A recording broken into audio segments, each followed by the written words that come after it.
Marlène et Jean-Claude te présentent pour 2026 la série qui s'intitule « Voici, il vient ».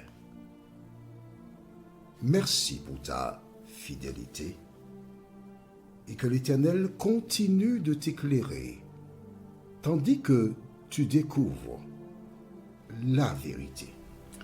C'est toujours avec joie qu'on se retrouve, oui, toi et moi, pour continuer l'étude de la parole du Seigneur.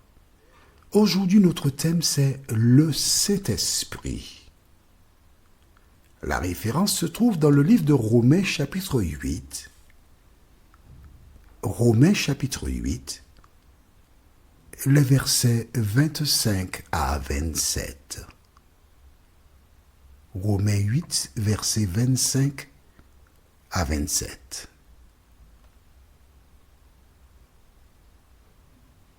Avant d'aborder ce thème, prions. Notre Seigneur et notre Dieu, nous voici en ta présence encore aujourd'hui pour te louer et te bénir. Merci cet esprit de nous éclairer et de nous diriger dans toute la vérité, nous t'en prions. Au nom de Jésus et pour ta gloire éternelle. Amen. Alors, tu sais que j'aime beaucoup l'image du bébé, n'est-ce pas? D'accord. Lorsque l'enfant ne sait pas encore s'exprimer, ce sont ses parents qui font le nécessaire pour lui,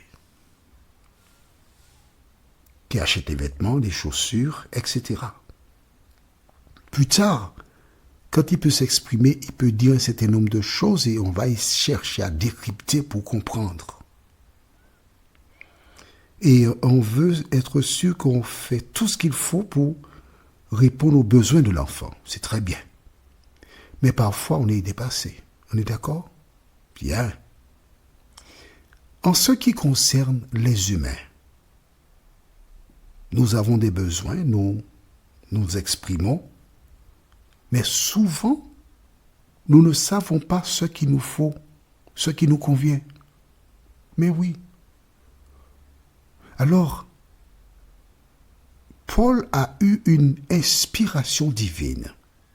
Et voilà ce qu'il dit dans le livre de Romains chapitre 8, à partir du verset 25. Mais si nous espérons ce que nous ne voyons pas, nous l'attendons avec persévérance. Qu'est-ce que cela veut dire? Je reprends, on n'est pas pressé. Mais si nous espérons, donc on espère, ce que nous ne voyons pas, nous attendons ce que nous espérons avec persévérance. De quoi s'agit-il? Je vais t'aider. Je vais mettre un mot, tu verras tout. Mais si nous espérons Jésus, celui que nous ne voyons pas, nous l'attendons donc, Jésus avec persévérance. Voilà. Nous attendons Jésus avec persévérance. Parce que nous avons l'assurance qu'il viendra.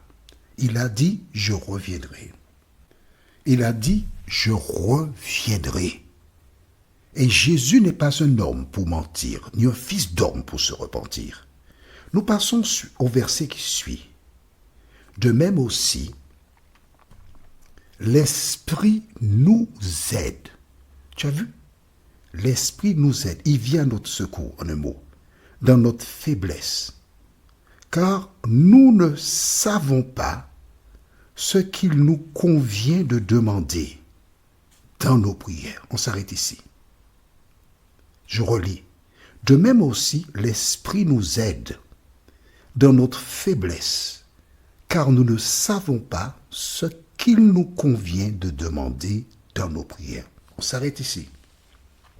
Rappelle-toi, je t'ai dit que Jésus a demandé que notre consolateur vienne.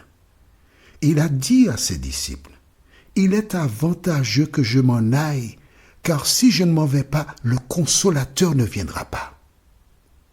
Pourquoi c'est avantageux? Nous avons la réponse ici. Je relis. De même aussi, l'Esprit nous aide dans notre faiblesse, car nous ne savons pas ce qu'il nous convient de demander dans nos prières. Mais l'Esprit lui-même intercède par des soupirs inexprimables.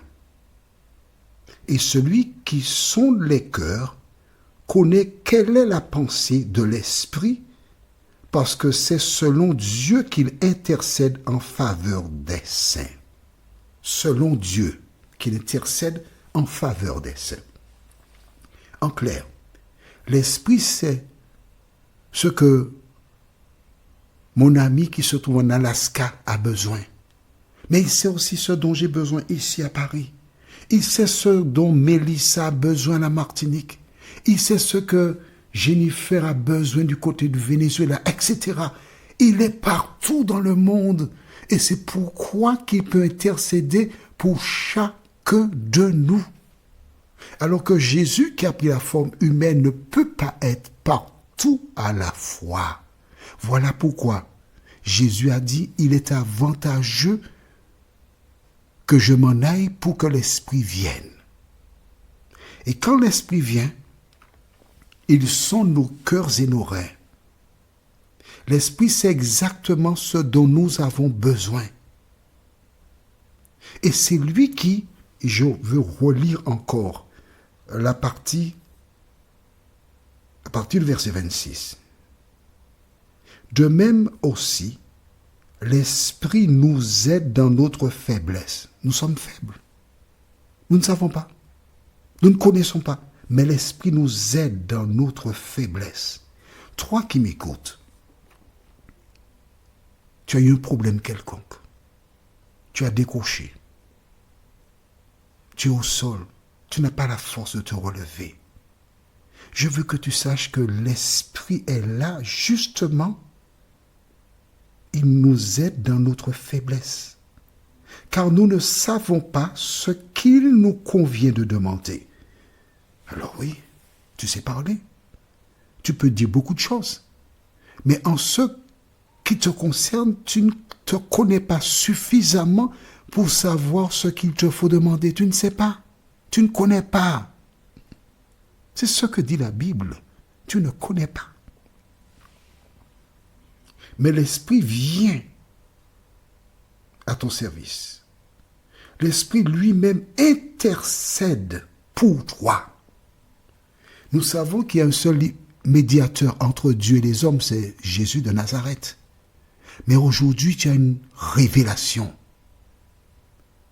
En dehors de Jésus, qui est le chemin, la vérité et la vie, il y a le Saint-Esprit qui connaît ton cœur. Je vais prendre un exemple très simple avec toi. J'ai eu l'occasion d'expliquer quelque chose, mais je veux l'expliquer autrement maintenant. Je vivais à la Martinique et je voyais régulièrement mon médecin. Tout est parfait, impeccable.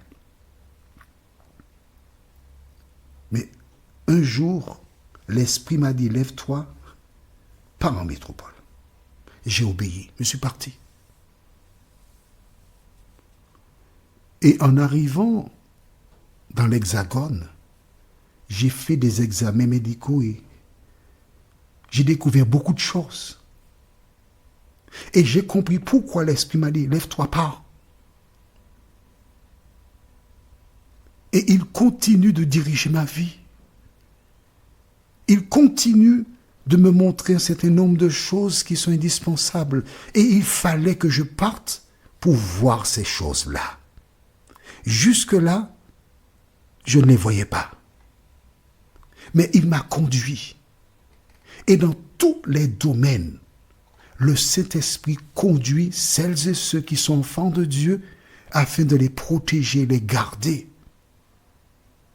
Et dans le domaine spirituel, c'est lui qui intercède pour dire fais telle chose, telle chose, telle chose, telle chose. Il a besoin de cela.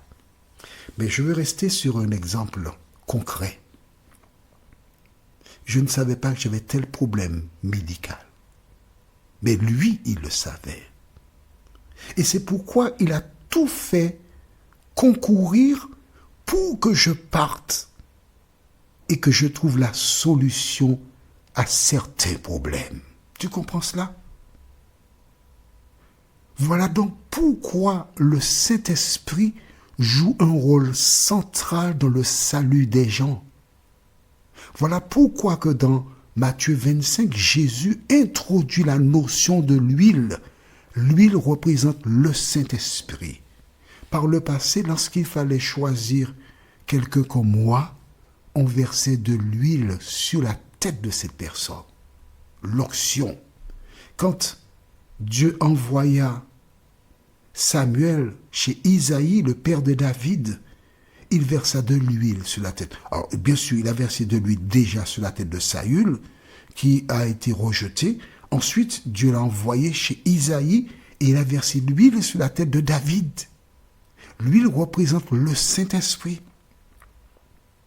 Maintenant, dans le récit des vierges folles et sages, Jésus a clairement indiqué que sans le Saint-Esprit, puisqu'elles n'avaient pas d'huile, ces personnes ne sont pas entrées dans la salle de festin.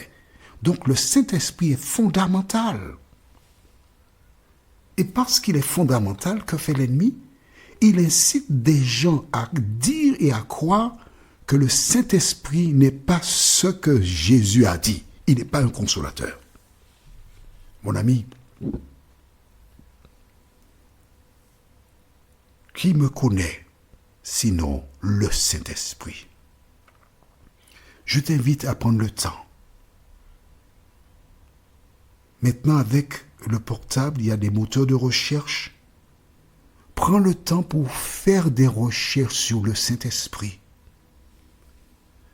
Le Saint-Esprit n'est pas une force comme certaines personnes déclarent. Le Saint-Esprit, c'est, comme a dit Jésus, un consolateur, un autre consolateur.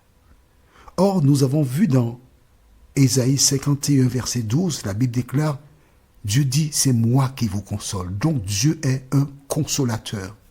Jésus est un consolateur. L'Esprit est un consolateur. Lors de notre prochaine étude, nous aurons pour thème le matin. La référence se trouve dans Somme chapitre 5, versets 2 à 4.